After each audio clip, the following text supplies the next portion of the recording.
नमस्कार, मैं तरुण वर्मा और मैं एक क्लिनिकल साइकोलॉजिस्ट हूँ। इस वीडियो में आपको बताऊँगा एक ऐसे डिल्यूजनल डिसऑर्डर के सबटाइप के बारे में, इनफैक्ट एक केस के बारे में बताऊँगा। एक ऐसा पेशेंट जिसको कि डिल्यूजनल डिसऑर्डर था और उसके जो डिल्यूजन्स थे वो सोमैटिक डिल्यूजन्स थे, जिसमें उसे लगता था कि उसके बॉडी का एक पार्ट जो है उसकी फॉर्म, उसकी शेप बिगड़ गई है और उस बॉडी पार्ट के शेप के बिगड़ने को लेकर वो काफ़ी प्रीऑक्यूपाइड रहता था और उसका डिल्यूजन इसी डोमेन में दिखाई देता था। इस केस की मदद से आपको समझने में मिलेगा कि बॉडी डिस्मॉर्फिया किस तरह से डिल्यूजनल नेचर का हो जाता है, कैसे बॉडी के डिस्मॉर्फिक होने का डिल्यूजन दिखाई देता है और कैसे उसे ट्रीट किया जाता है। इस बारे में इस केस की मदद से आपको जानने को मिलेगा। तो आइए आगे बढ़ते हैं। बॉडी डिस्मॉर्फिक डिसऑर्डर या जिसे BDD कहते हैं, इसका क्लासिफिकेशन और इसकी आइडेंटिफिकेशन काफ़ी कंट्रोवर्शियल हो जाती है। वैसे तो BDD को एक सोमैटोफॉर्म डिसऑर्डर के तौर पर देखा जाता है, इसे एक OCD का भी एक टाइप के तौर पे देखा जाता है। वहीं इसका एक डिल्यूजनल वेरिएंट होता है जिसको साइकोटिक डिसऑर्डर के तौर पर आइडेंटिफाई किया जाता है। तो ये जो बॉडी का डिस्मॉर्फिक होना, मतलब बॉडी का कोई शेप है जो ठीक नहीं है, बॉडी का कोई पार्ट है जो डिफॉर्म्ड है, ऐसा परसेप्शन होना कई अलग अलग तरह से दिखाई देता है और इसे अलग अलग तरह के डिसऑर्डर्स का पार्ट देखा जा सकता है। ये जो साइकोटिक वेरिएंट होता है इसका, उसको डिल्यूजनल डिसऑर्डर सोमैटिक टाइप कहा जाता है।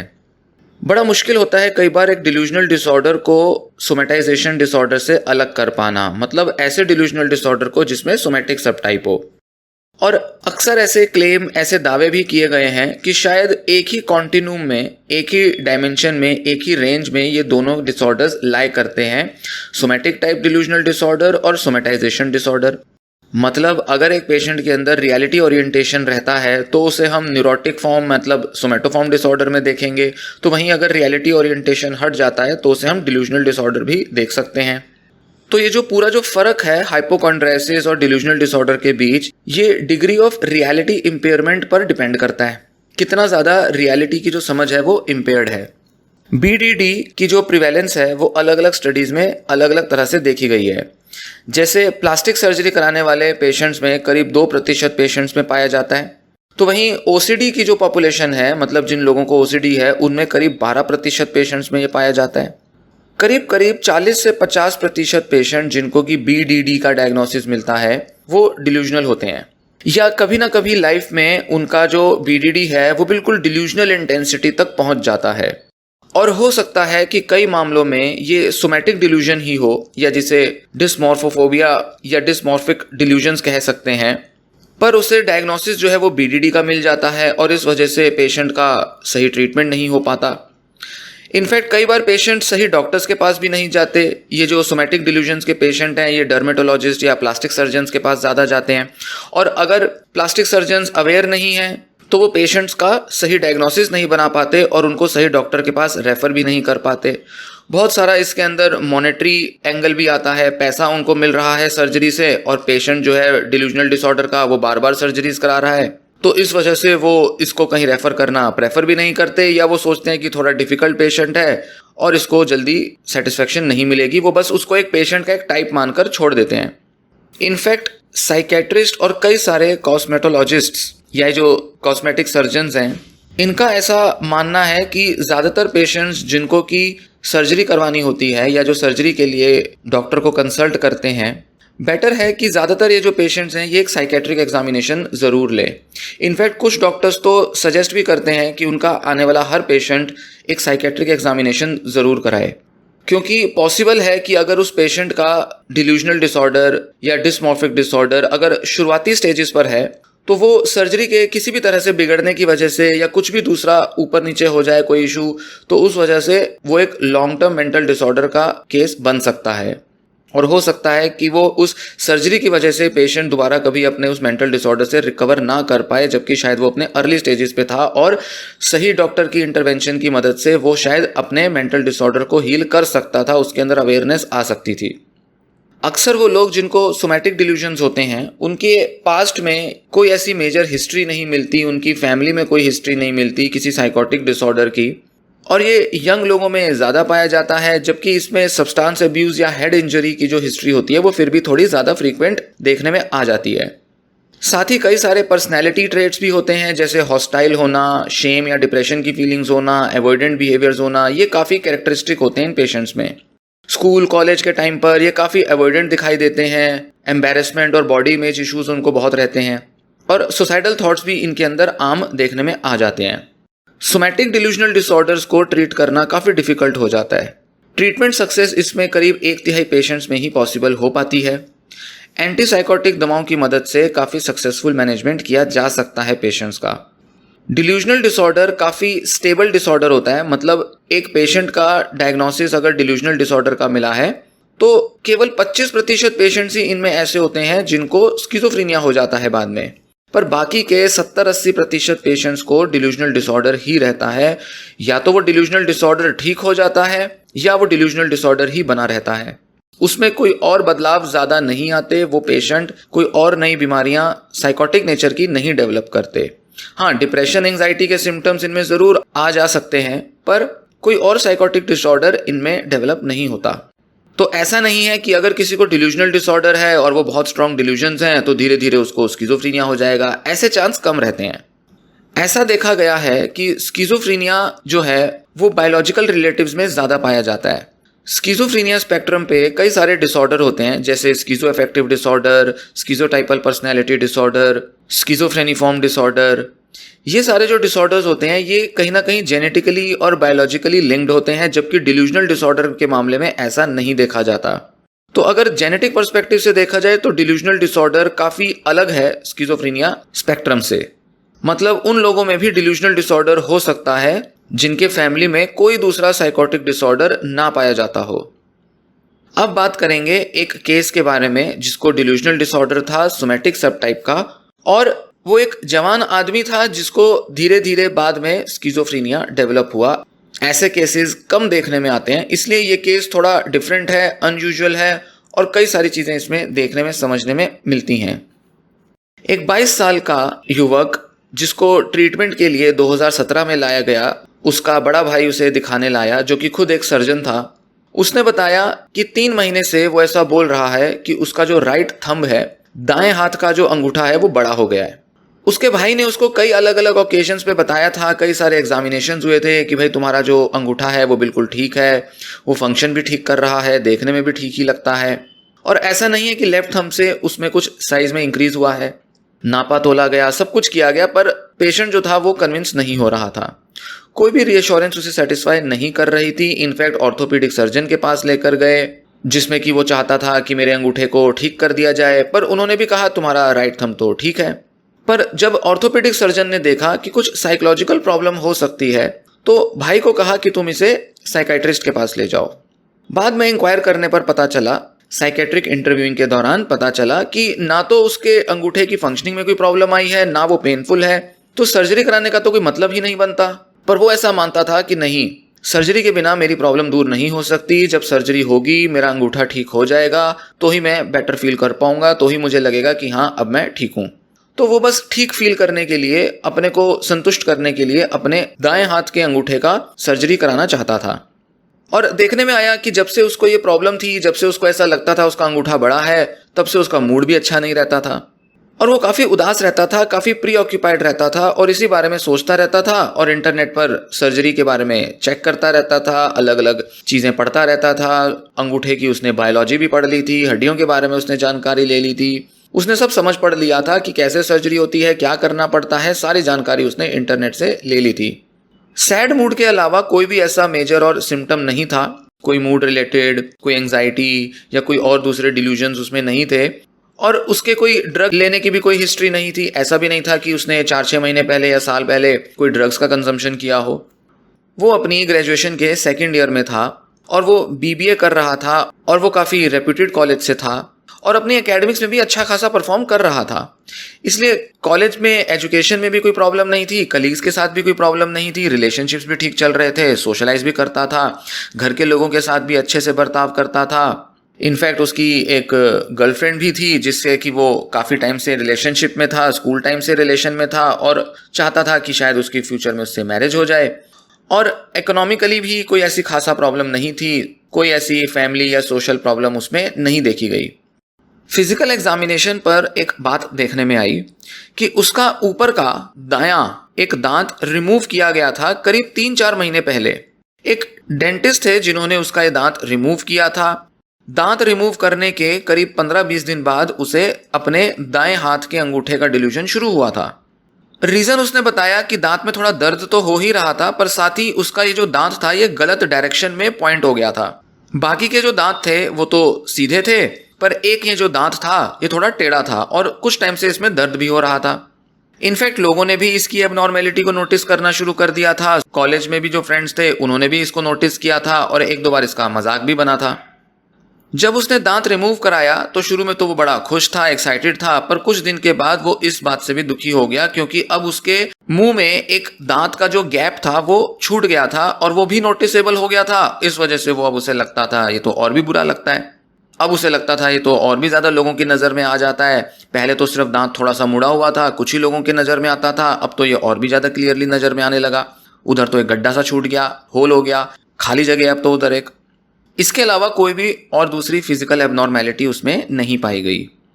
मेंटल स्टेट एग्जामिनेशन जब किया गया तो पाया गया कि उसकी अटेंशन स्पैन ठीक है, कंसंट्रेट भी अच्छे से कर पाता है, कॉन्शियस था, अलर्ट था, ओरिएंटेशन भी ठीक थी, कपड़े भी अच्छे खासे पहनता था, अपने को मेंटेन करता था, स्पीच भी उसकी ठीक थी, ऑडिटरी हेलुसिनेशन या कुछ पैसिविटी फिनोमिना, कुछ भी ऐसे सिम्टम्स जो साइकोटिक डिसऑर्डर्स में मिलते हैं वे भी नहीं थे।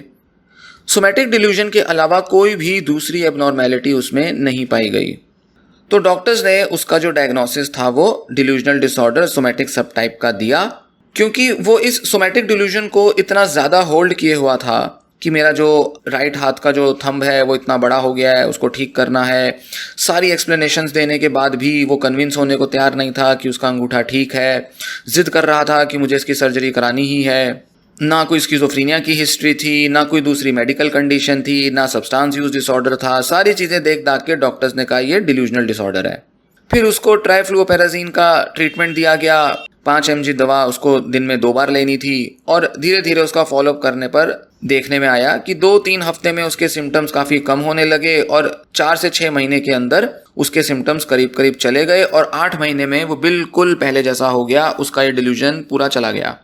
काफ़ी सिग्निफिकेंटली वो इम्प्रूव कर गया इस पीरियड में। रेमिशन करीब करीब उसका अचीव हो चुका था। बीच में उसकी जो दवा थी वो दिन में 3 बार भी देनी पड़ी थी। उसने अपना कोर्स भी पूरा कर लिया, 3rd ईयर भी उसका पूरा हो गया, फिर उसकी इंटर्नशिप भी लग गई और जब उसकी इंटर्नशिप लगी तो वो किसी दूसरे शहर में शिफ्ट हो गया, तो ऐसे में उसके साथ फॉलोअप नहीं हो पाया, नहीं पता चला कि वो कहाँ गया, क्या हुआ। धीरे धीरे पर इतना श्योर हो चुका था कि उसकी जो डिल्यूजन्स थी वो करीब करीब जा चुकी थी। ऐसा देखते देखते करीब 1 साल का समय और बीता और उसके साथ कोई भी कांटेक्ट नहीं बन पाया था। फिर साल भर के बाद उसकी मदर उसको दोबारा से क्लिनिक में लेकर आई और उन्होंने बताया कि पिछले 5 हफ्ते से ये बिना बात के हंसे जा रहा है, कुछ ना कुछ बोले जा रहा है, अपने आप से बात करता है, चिड़चिड़ा है, नींद भी नहीं लेता है पूरी, कभी कभी गुस्सा भी करता है और बोलता है कि मुझे कुछ आवाज़ें सुनाई दे रही हैं, कुछ ऐसे लोग हैं जो कि दिखाई नहीं देते पर वो कहता है कि मुझे उनकी आवाज़ें आ रही हैं। और जब उससे पूछा गया कि उसकी हेलुसिनेशंस किस बात पर होती है, क्या बोलती हैं वो आवाज़ें, तो वो बताता है कि वो उसके जो दांत में जो डिफेक्ट है उसके लिए उसे धिक्कारती हैं, ताने देती हैं, मजाक करती हैं उसका और उसको बार बार कहती हैं कि तू अब ये इंटर्नशिप में पास नहीं हो पाएगा, तेरा बेकार हो जाएगा करियर, तेरा फ्यूचर बेकार है, तू कभी सक्सेसफुल नहीं होगा, दोबारा से तुझे कॉलेज की पढ़ाई करनी पड़ेगी, तुझे दोबारा से नया कोर्स करना पड़ेगा। कुछ इस तरह से बोल बोल के उससे ये आवाज़ें धिक्कारती हैं। कभी कभी वो ये आवाज़ें सुनकर हंसता भी था क्योंकि कभी कभी लगता था वो उससे मजाक में बात कर रही हैं। धीरे धीरे उसने अकेलेपन को पसंद करना शुरू कर दिया था और कई बार वो अपनी इंटर्नशिप में छुट्टियां भी कर लिया करता था, जिस वजह से उसकी ट्रेनिंग भी इफेक्ट हुई और उसका जो इंप्रेशन था वो भी बिगड़ रहा था। लोगों की बजाय वो अकेलापन पसंद करता था। जब उससे पूछा जाता था उसके इन बिहेवियर्स के बारे में कि वो अपने से बात करता है, हंसता है, ऐसा क्यों है, क्या उसके मन में आता है, जब पूछा गया तो वो चिड़चिड़ा हो गया और गुस्सा करने लगा, 1-2 बार भड़का भी। तो ऐसा लगा कि शायद उसे पसंद नहीं है कि उसके इन बिहेवियर्स के बारे में कोई बात करे। उसकी जो स्लीप ड्यूरेशन थी वो 7-8 घंटे से रिड्यूस होकर करीब 2 या 3 घंटे तक रह गई थी और वो भी वो दिन में कभी भी सो जाया करता था, कोई फिक्स टाइम नहीं था। सब्सटेंस अब्यूज का कोई हिस्ट्री नहीं था इस बार भी। ऐसा नहीं था कि ड्रग्स के इम्पैक्ट में इसकी ये मानसिक हालत बिगड़ी थी। कोई फिजिकल इलनेस भी नहीं थी, जो लास्ट में जो देखा था दांत को लेकर जो इश्यूज थे उसके अलावा कोई और इसकी मेडिकल हिस्ट्री भी नहीं थी रिसेंटली। और फैमिली में भी कोई ऐसे मेजर इंसिडेंट्स नहीं हुए, ऐसा भी उसकी मदर ने बताया। इस बार उसको स्किज़ोफ्रेनिया का डायग्नोसिस दिया गया, क्योंकि उसकी जो 5 हफ्ते की जो हिस्ट्री थी, करीब 1 सवा महीने की जो हिस्ट्री थी, जिसमें कि वो ऑडिटरी हेलुसिनेशन एक्सपीरियंस कर रहा था, सेल्फ एब्जॉर्ब्ड बिहेवियर्स थे, अपने में ही उलझा रहता था, सोशो ऑक्यूपेशनल फंक्शनिंग उसकी रिड्यूस हो गई थी। इन सब बिहेवियर्स के बेसिस पे स्किज़ोफ्रेनिया का डायग्नोसिस दिया गया। फिर से उसको ट्राइफ्लुओपेराजीन दी गई, 5 mg दवा दी गई, जो कि दिन में उसे 3 बार लेनी थी। धीरे धीरे इस दवा की जो डोज थी वो बढ़ा दी गई, दिन में 2 बार 5 mg और 1 बार 10 mg की दवा दी गई, और धीरे धीरे यही डोजेज उसकी स्टेबलाइज कर दी गई। इलाज शुरू होने के 2 महीने के अंदर अंदर वो काफ़ी ठीक हो गया, उसके ये हेलुसिनेशंस करीब करीब चले गए और फिर से वो अपने पुराने फंक्शनिंग के लेवल पर आ गया। अब वो फिर से पहले की तरह इंटर्नशिप जा रहा था और अपनी पढ़ाई पूरी करने के लिए वो अब मोटिवेटेड था। तो ये रहा एक केस कि कैसे एक पेशेंट जिसको कि डिल्यूजनल डिसऑर्डर होता है, उसका वो डिल्यूजन चला जाता है, फिर धीरे धीरे वो अपनी लाइफ में रिकवर करता है, और जैसे जैसे उसकी लाइफ में कोई स्ट्रेस आता है फिर से उसको प्रॉब्लम्स आती हैं, पर इस बार उसकी प्रॉब्लम्स जो है वो बढ़कर स्किज़ोफ्रेनिया का रूप ले लेती हैं। चाहे हम उसे कहें वो स्किज़ोफ्रेनिया हो गया था या स्किज़ोफ्रेनिफॉर्म डिसऑर्डर था, पर जो भी उसके साइकोटिक सिम्टम्स थे उनका रेजोल्यूशन टाइमली कर दिया गया, सही टाइम पर दवा लेकर उसका इलाज सक्सेसफुली हो गया। अब ये जो हमने केस देखा, इसके डिल्यूजनल डिसऑर्डर के सिम्टम्स थे, सोमैटिक टाइप था, बाद में उसको पैरानॉइड स्किज़ोफ्रेनिया डेवलप हो गया। थर्ड पर्सन ऑडिटरी हेलुसिनेशंस उसे एक्सपीरियंस हो रही थी, जहाँ लोग उसके बारे में बात कर रहे थे, बहुत ही डेरोगेटरी था उनका कंटेंट, मतलब वो धिक्कारते थे, उसके अंदर चिड़चिड़ापन होता था, गुस्सा आता था उसे। और ऐसा ही देखा जाता है कि हेलुसिनेशंस में एक पेशेंट बहुत इमोशनली डिस्टर्ब हो जाता है।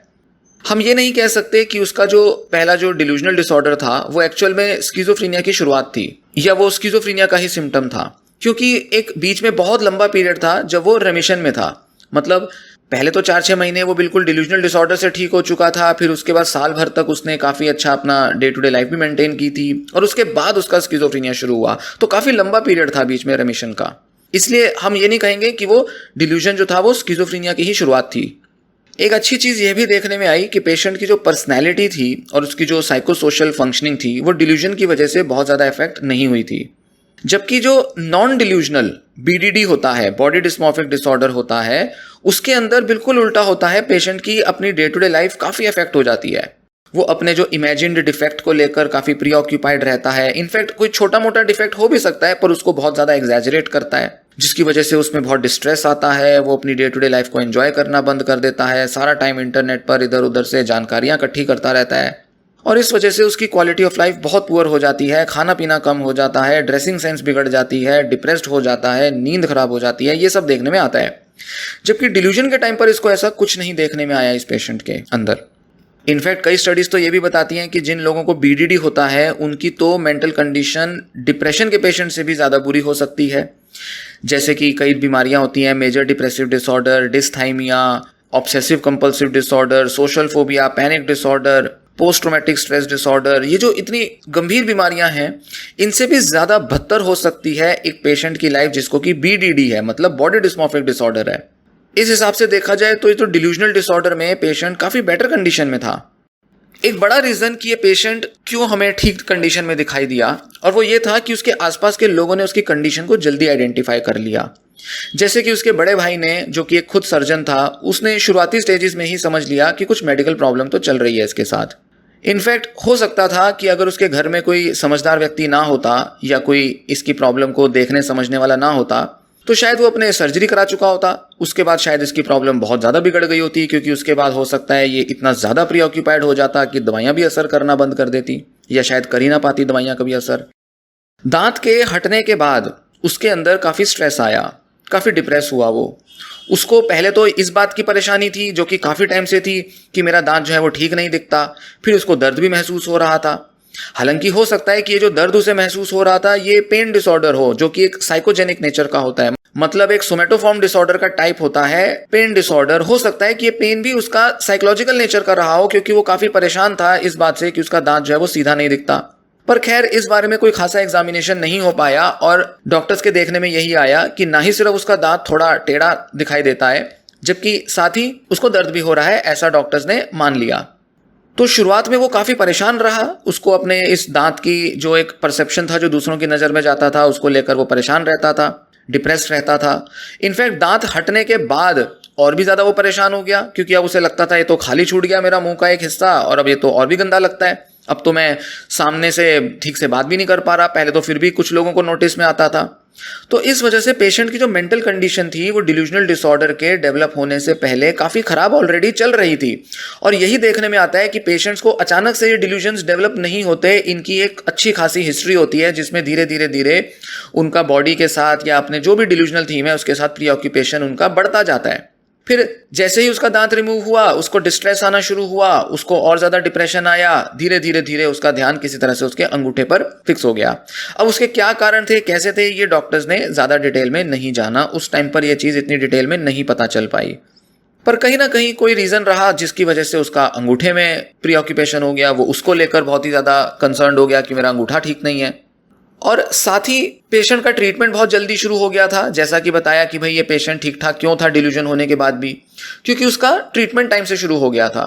सर्जरी अगर ये करा लेता और सर्जरी कराने के बाद किसी तरह से उसके अंगूठे का साइज जितना था उससे और छोटा हो जाता, तो जो नॉर्मल जो साइज होता है उससे छोटा हो जाता, ऐसे में वो और परेशान हो सकता था। जैसे पहले दांत को लेकर था, ऐसे ही शायद वो अब अंगूठे को लेकर और परेशान होता।